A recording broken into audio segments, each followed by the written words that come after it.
In today's video, I'm going to teach you all about setting up owners or partners' equity in the chart of accounts within QuickBooks Online. This is an essential step for managing your business finances effectively. So let's dive right in and make sure you have everything set up correctly. The first thing you need to do is navigate to the gear icon, which you'll find in the top right corner of your QuickBooks Online dashboard. It's easy to spot and serves as your gateway to various settings and options within QuickBooks. Once you click that, you're going to select Chart of Accounts from the menu. The Chart of Accounts is like the backbone of your accounting system, housing all the categories for your financial transactions. Now, with the Chart of Accounts open, you want to create a new account. Look to the top right, and you'll see the New Account button. Go ahead and click on that.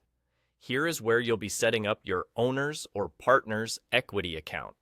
In the new account setup, start by giving your account a name. It's good practice to name it something straightforward and descriptive like owner's equity. This way, you'll easily understand what it pertains to when reviewing your reports.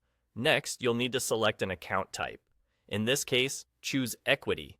This is crucial because it categorizes your account correctly within your reporting. After selecting the account type, you'll be prompted to choose a detail type. Here, go for Partner's Equity. This distinction helps in specifying the nature of the equity account, particularly useful if you have multiple types of equity accounts in your chart of accounts. After setting the account type, consider if there's an opening balance that you need to enter. This part is vital if you're transferring existing equity amounts into QuickBooks Online.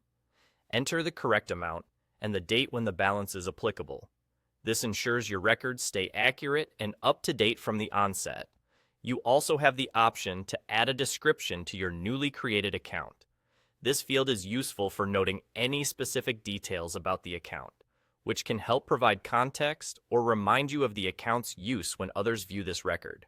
Once you've filled out all the necessary information, the final step is to click Save. By doing this, your new owner's or partner's equity account will be added to your chart of accounts. And there you have it. You've successfully set up an equity account in QuickBooks Online. This method not only enhances your understanding of business ownership contributions, but also keeps your accounting records precise and organized. Thanks for watching, and don't forget to subscribe for more QuickBooks tips and tutorials.